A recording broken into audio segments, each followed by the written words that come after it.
Todo-Poderoso, dar mais uma vez essa oportunidade, né, meus queridos? Estivemos aqui fazendo uma oração bem antes de decorrer do culto e podemos ter sentido a presença de Deus, nosso Pai Todo-Poderoso. Irmão, abra a vossa Bíblia ao Evangelho de João, capítulo 15, Evangelho de João, capítulo 15, da palavra do nosso Deus Todo-Poderoso, né? Quantos estão me escutando, digam amém. Amém. Evangelho de João, capítulo 15, versículo 1 da palavra do Todo-Poderoso, né? Hoje também o nosso diácono já está pregando no tanque de Bethesda, né? Isso aí mesmo. Aleluia. O missionário Moisés saiu com a família. Outros estão em trabalho, é só vitória. Evangelho de João, capítulo 15, versículo 1 da palavra do Todo-Poderoso. Quando se achar, digo amém. Amém. Aquele que não achou, diga, espere por mim. Glória a Deus.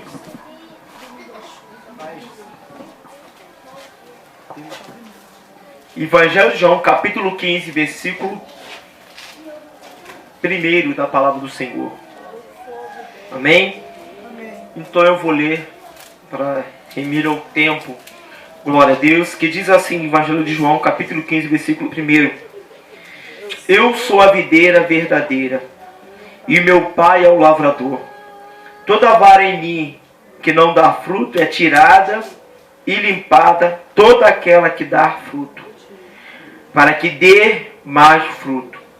Vós está limpo pela palavra que vos tenho falado. Está em mim e eu em vós. Como a vara de si mesmo não pode dar fruto, se não tiver na videira, assim também vós, se não tiveres em mim. Eu sou a videira, e vós a vara. E quem está em mim, e eu nele, e ele dá muito fruto, porque sem mim nada podereis fazer.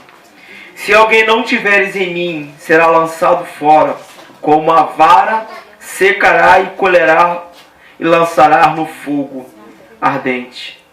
E se vós tiveres em mim, e a minha palavra tiveres em vós, pedir tudo quanto eu quiseres, e vós será feito. Nisto será glorificado meu Pai, que dê muitos frutos, e assim sereis os meus discípulos. Como o Pai me amou, também eu vos amei a vós. Permaneceis no meu amor. Só mais um versículo. E se guardares o meu mandamento, permanecei no meu amor, do mesmo modo que eu tenho guardado os mandamentos de meu Pai, permanecei no seu amor. Amém? Pode sentar, glória a Deus. Aleluia. Bater uma salva de palma bem forte para Jesus. Mas para Jesus mesmo, Todo-Poderoso. Glória a Deus. Aleluia. Jesus louvado e agradecido o nome do Rei Jesus. É uma coisa maravilhosa, né? O Evangelho de João, bem diferenciado dos três primeiros evangelhos de Mateus, Marcos e Lucas, que são conhecidos como os sinópticos, né? São um testemunho ocular da manifestação de Jesus. E quando nós lemos os três contextos de evangelhos, né? Os três primeiros antes do Evangelho de João, às vezes nós ficamos pensando por que ele não podia ter resolvido somente num contexto. Porque todo vem, né? Os primeiros três evangelhos, ele vem enfatizando os mesmos fatos, os mesmos acontecimentos, né, de Jesus, né, ao decorrer dos seus 3 anos de ministério. Eles narram, né, as mesmas peculiações de milagres, de curas, de multiplicação de pães e peixes, e narra as manifestações do ministério de Jesus. Mas como a Bíblia diz que é necessário 3 testemunhas, né, para ter testificações das questões verídicas dos seus sinais. Então nós entendemos que com isso que era necessário 3 testemunhas para testificar acerca das maravilhas dos sinais de Jesus. Então por isso que nós temos 3 narrativas, né, seculares, aleluia, da manifestação de Jesus, testificando, aleluia, né, das maravilhas dos seus sinais. Quando nós abrimos o Evangelho de João, nós vemos uma diferença dos 3 sinóticos, que eram os Evangelhos de Mateus, Marcos e Lucas, bem diferenciados, e narram a luz de Jesus. Ele declara o ministério de Jesus, as pregações de Jesus, os sermões da montanha, porque testificam de 3 testemunhos oculares, né, de 3 testificações do ministério de Jesus. A Bíblia diz, assim também como no Velho Testamento, declara que é necessário para que levasse acusação sobre alguém, era necessário de 2 ou 3 testemunhas para que viesse testificar, né, a acusação como aquele indivíduo, e assim sucessivamente o relato que viesse vir falar. Então, irmão, não é lícito que nós viéssemos como acusação contra alguém se não houvesse 2 ou 3 testemunhas.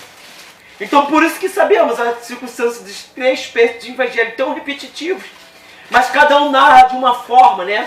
Eu e o nosso irmão Luiz podemos ver o mesmo milagre, mas cada um vai expressar da sua maneira do que viu, né? Do seu conhecimento, da sua expressão verbal, aleluia. Mas vemos a mesma coisa e identificamos o mesmo milagre. E Jesus, no seu ministério, nas suas últimas instruções, ele começa a instruir os seus discípulos, porque estava próximo, aleluia, a chegar o período de o filho do homem a ser entregue aos homens. Irmão, por que Jesus dá as suas instruções? Ele diz que nenhuma coisa acontece ou se manifesta se não for permitido pelo Pai. Então ele estava entregue à vontade do Pai, assim como a igreja está entregue na vontade do Filho do Homem. Então tudo é permitido por Ele. Tudo vem pela vontade dEle, pelas circunstâncias da questão permitiva de Deus na minha e na sua vida. E quando Jesus declara os seus relatos, as suas últimas instruções aos seus discípulos, Ele declara como a única videira e o vosso Pai, o lavrador. Ele está dizendo para o seu discípulo: não há outro Salvador além de mim, não há outro guia além do Pai, além de mim, porque eu sou a videira e o vosso Pai é o lavrador. E toda vara que tiver ligada em mim e é limpada para que assim produza mais frutos.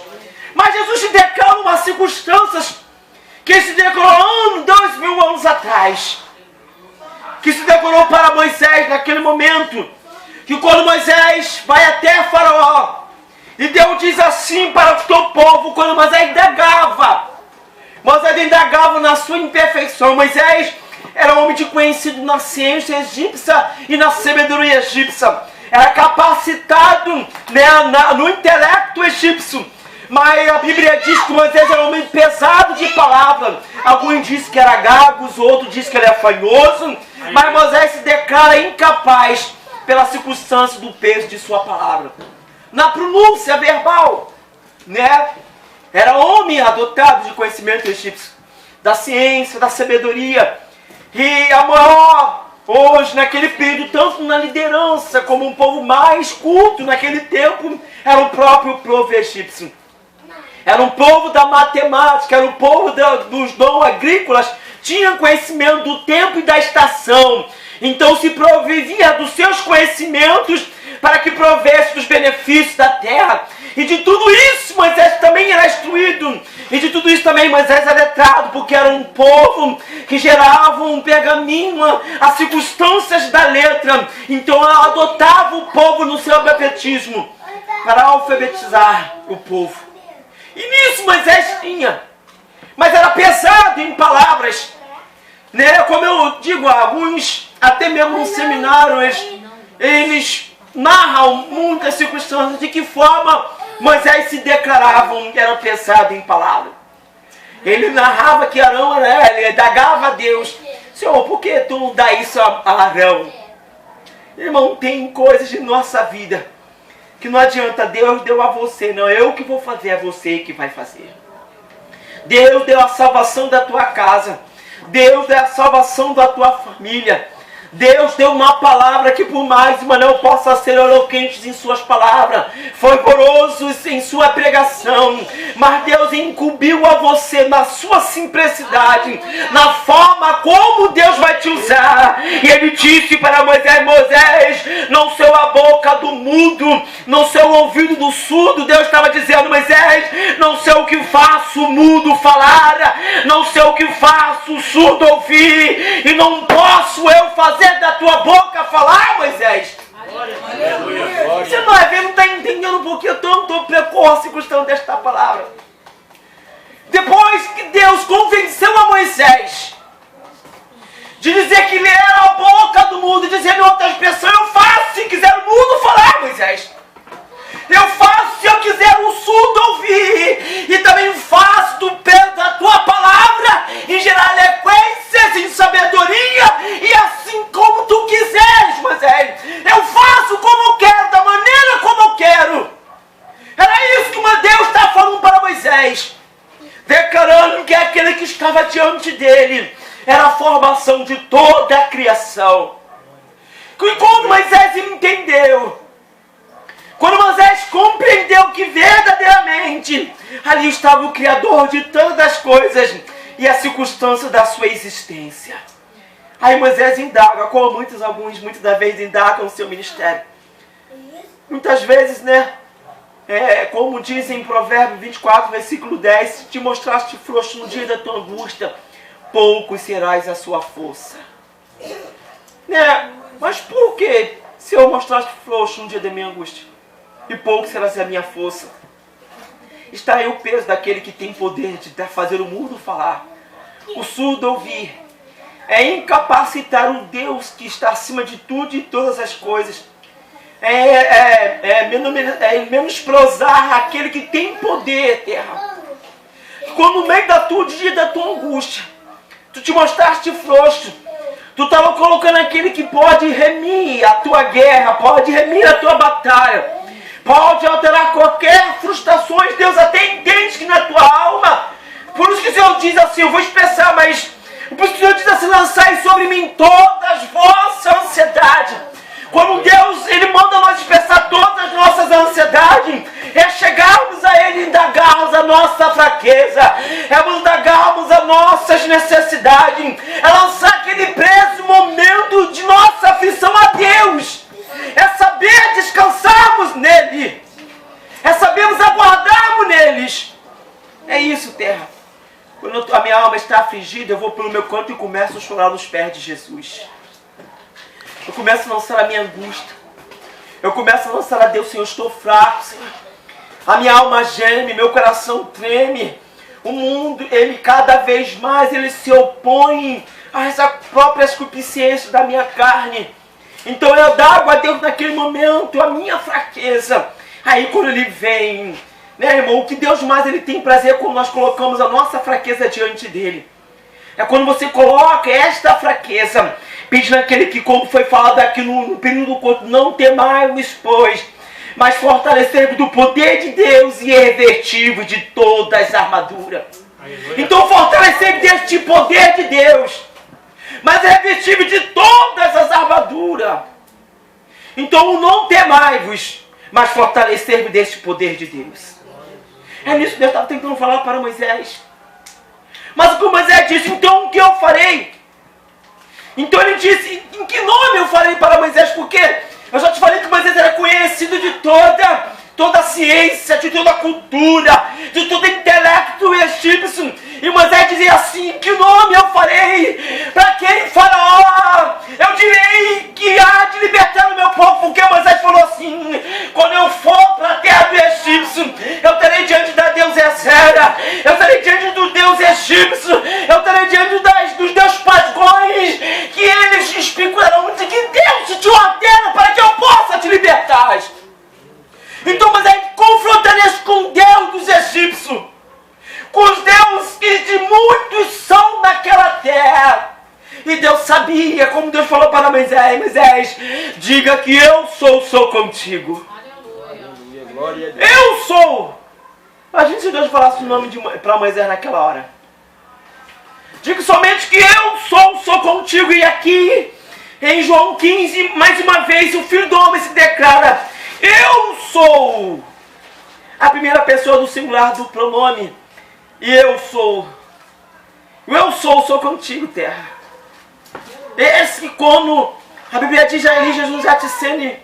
A Bíblia diz quando se afligiu a sua alma, que foi o período do período da sua angústia, que ele confrontava, o período da sua chegada, irmão. A pior coisa, é por isso que Deus declara, né? O que hoje eu faço, vós não entendereis. Há momentos na nossa vida que Deus não pode nos revelar muitas coisas. Eu entendo uma vez na minha vida, quando eu aceitei Jesus, uma irmã disse para mim assim, olha, tenho contigo uma coisa muito grande no meio da palavra. E eu digo assim, grandes são as lutas, tribulações. Mas ela falou assim, ela falou de uma forma dizendo assim, mas são muitas as lutas na chamada do seu ministério, que eu não posso falar, porque se você não suportaria. Eu até entenderia, eu cheguei fresquinho, e ela dissesse para mim tudo que eu tivesse passar, eu falaria assim, se for para mim aceitar Jesus passar isso tudo, eu não quero não. Mas Jesus sabia o que ele havia de passar. Aleluia. Jesus sabia, por isso que ele disse, Pai, se for possível, passa de mim este cálice. Ele primeiro disse assim, Pai, eu sei que de ti, tu pode todas as coisas, em ti tu pode todas as coisas. Mas se for possível, passa de mim este cálice, mas se não for, seja feito a tua vontade. Seja feito a tua vontade, de que alguém que sabe aquele que tem o poder de mudar, de alterar qualquer coisa. Aquele que tinha consciência de que pudesse mudar aquele trajeto, que te podia minimizar aquela dor, que podia alterar e manifestar para os teus filhos de outra forma. Ele diz, se tem que tu pode, que tu está em todas as coisas, mas se não for, faça a tua vontade. Jesus sabia que Deus podia mudar aquele quadro. Eu quero dizer hoje para ti, hoje nesta noite, Deus mesmo, conhecedor do futuro, Ele quer que você passe por esse caminho, Ele quer que você prossiga por este caminho de furso, Ele quer que você passe por esse trajeto, que muitas vezes você não quer aceitar, que muitas vezes você não quer abraçar. Ele está dizendo, se for possível, toma a tua cruz e nega-se, pois, a si mesmo e me siga.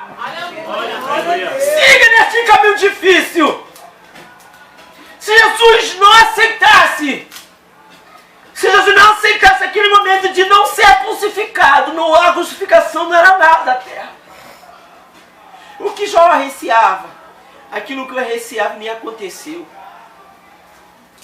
Irmão, eu fiquei pensando o tempo todo, quando Jó disse, o que receava me aconteceu. Jó estava preparado para perder filho, casa. Jó, o que ele não queria, o que ele receava, era de não perder, de perder o concílio de Deus, auxílio de Deus, a vontade de Deus. Irmão, era muito maior que olha só, na mão de Kemenaço e Viaçaraço. Quando Jó diz o que meu receava me aconteceu, ele falou assim, essa desgraça vem porque Deus me abandonou neste momento. Alguma coisa eu fiz contra Deus para que esse mal viesse sobre mim, para que isso viesse me acontecer. Só me pode me acontecer todas estas coisas porque verdadeiramente eu pequei contra Deus. Jó achou que naquele momento Deus ia com ele, porque Jó sabia o que faz separação de mim entre o homem e o pecado. Salmo 50, Isaías 59, versículo 1 é muito bom. Mas o versículo 2 ele diz bem claro, né? O que faz separação de mim e o homem é o pecado. Então Jó receava que esse momento viesse a acontecer. É que naquele momento Deus não era mais com ele, por isso que não me disse, amargamente o Senhor tem me feito um grande mal. Porque qualquer controvérsia que viesse a acontecer, porque é bem claro a lei de Deus, né? Os procedimentos de se guardar os meus mandamentos, né? Ele diz bem claro, pedir tudo quanto quiser no meu Pai, eu farei para que assim aconteça. Então sabemos que toda pisadura, todo seguimento, toda obediência à palavra de Deus, não é difícil de homem prosperar nesta terra. Mas há diversa prosperidade, há uma controvérsia, uma circunstância daquele que segue a pisadura da palavra de Deus. O Senhor narrou as circunstâncias de Lázaro, rico e Lázaro pobre. O pobre que era mendigo, ele é fiel, ele era seguidor, mas era mendigo. E qual era a sua prosperidade?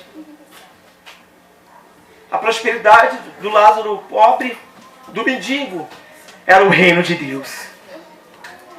Daquilo que substitui qualquer coisa, irmão. Prata, ouro, boas casas, uma boa família. E é difícil, né? E é difícil você abraçar e querer entender isso em sua vida.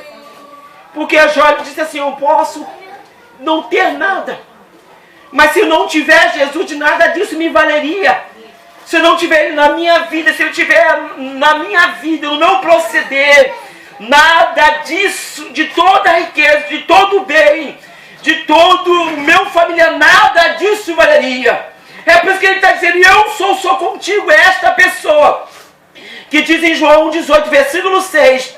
E quando aqueles homens vieram procurar Jesus e disse, Jesus, quem procurai-vos? Ele disse, Jesus o Nazareno.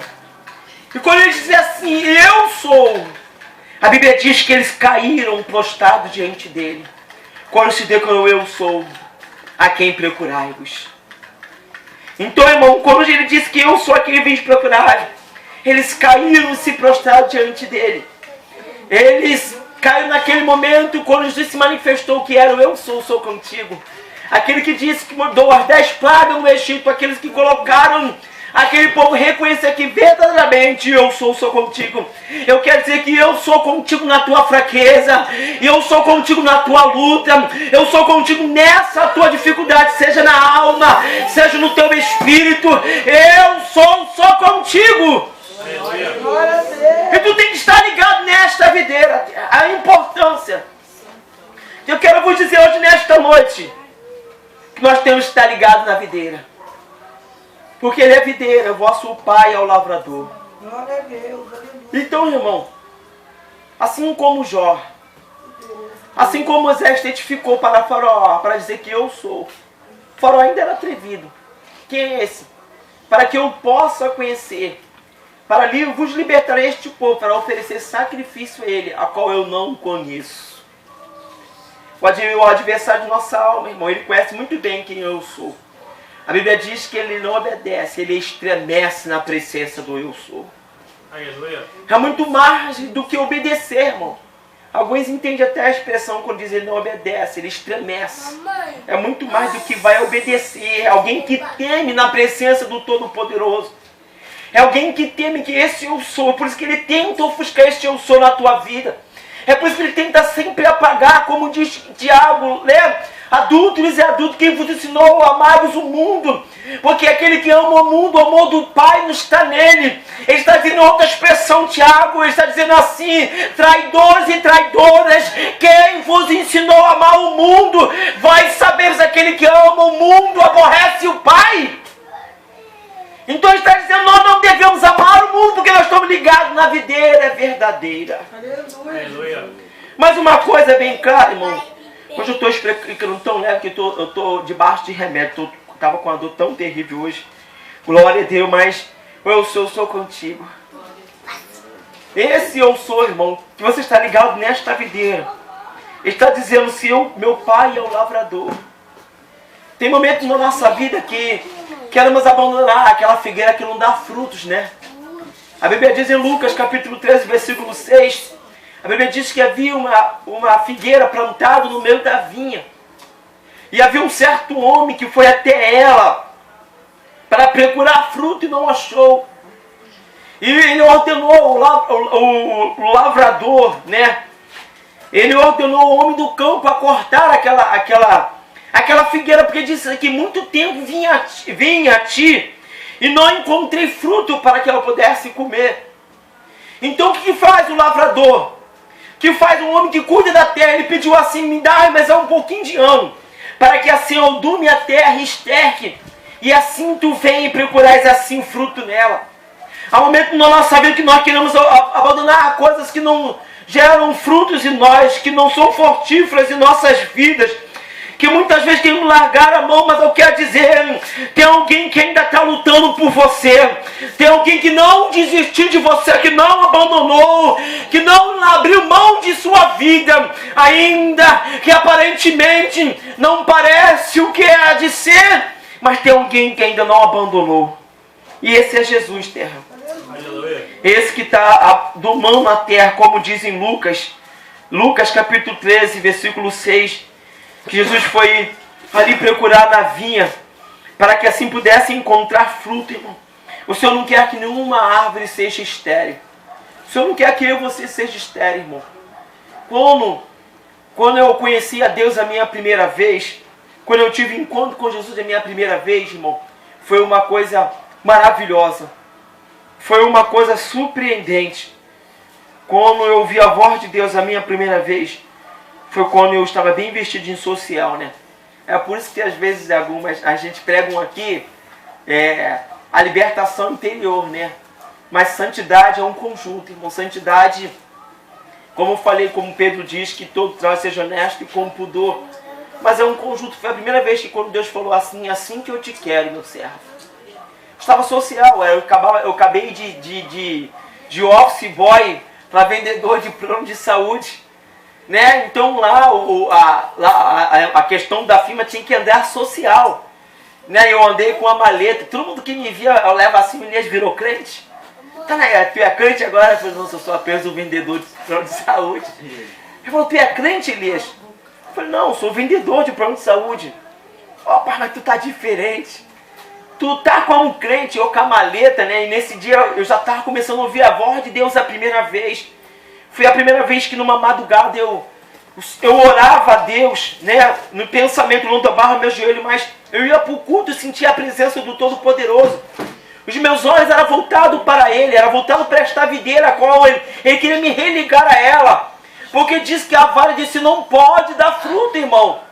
A vara que não estiver ligada em Cristo não poderá dar fruto, não será próximo no seu caminho, não terá êxito nesta vida. Então, só ele que via quem não estava ligado nesta videira. Mas era uma coisa interessante, por isso que eu digo santidade é um conjunto. Você desperta, como diz a palavra de Deus, que nós somos luz dessa terra e sal deste mundo. E eu, na madrugada, eu tive um grande sonho que eu vi a minha irmã, se ela estava gestante, né, minha irmã, se ela estava esperando ainda da Samanta. Aí eu tive um sonho que eu vi uma criança recém-nascida num caixão bem... Minha irmã estava no período de 7 meses da sua gestação.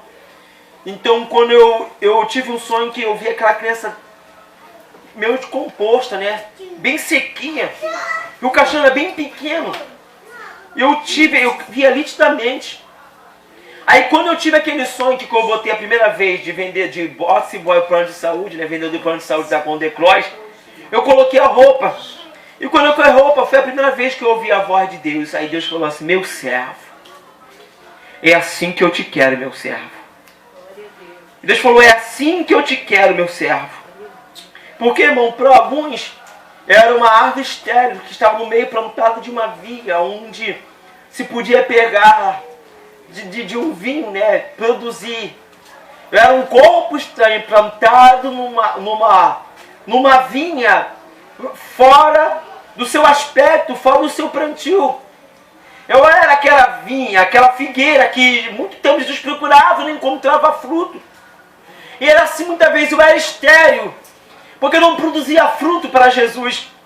E estava sempre alguém diante de Deus, querendo sempre cortar, porque a Bíblia diz bem claro que toda vaga que não produz frutos, ela é cortada, lançada no fogo, para que assim, né, não era proveitoso, então é lançado no fogo.